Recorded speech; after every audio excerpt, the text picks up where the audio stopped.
Banks insist they are making more loan modifications, but you know what? There are a lot of people in the Bay Area who are drowning in paperwork. They're facing foreclosure. But Sue Kwan on the Consumer Watch joining us with a tech tool that makes that modification process a whole lot easier. And guess what? It's free. Is it? Yes, the Unity Council Home Ownership Center teamed up with a software maker to create this tool.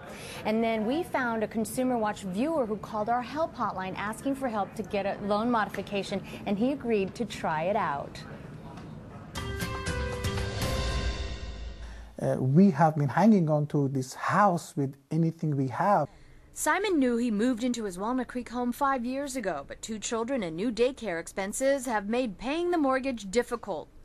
Utility bill, bank statements, even though they... But the real challenge has been in applying for a loan modification, submitting and resubmitting paperwork only to be rejected 4 times. The first time they said that we don't have enough income to support a modification.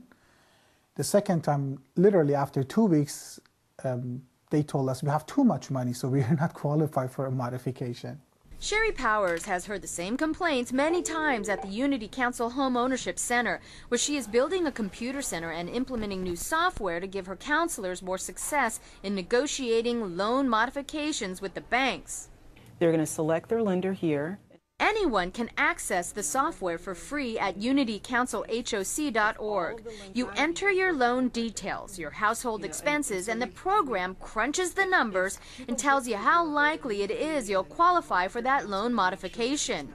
The technology does is it programs each servicer's criteria, each servicer's sweet spot, so that when we're then putting the package together, we know if we've hit the sweet spot or not, or if we're off by $100 or $10 or however many dollars.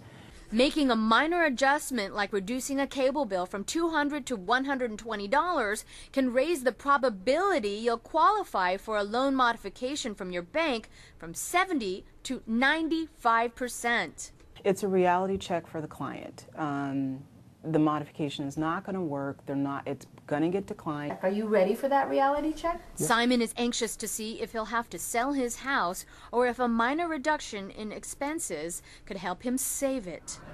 Simon is right now inputting his information. We're going to follow up with him on Consumer Watch. And you know what? This is the technology, Alan. If I make an adjustment to my grocery bills and try to cut back by $150 from $600, my probability meter went to 95%. So it gives the consumer an idea of where they need to cut back. Yeah, but you don't want to fudge the numbers. I mean, you don't want to lie. You don't want to lie. Fudging the numbers is the reason a lot of people got in trouble in the first place. Right, but because you have to back it up. Be truthful, right. But what it does help you is set a budget, and it will also help banks because they'll get all the information. They can't say, I don't have that paperwork, because it's all there. Right there. And it'll help the volunteers who are trying to make this all happen at the nonprofits. Very cool. Look forward to the follow-up. We'll have a link on CBS5.com. All right, Sue.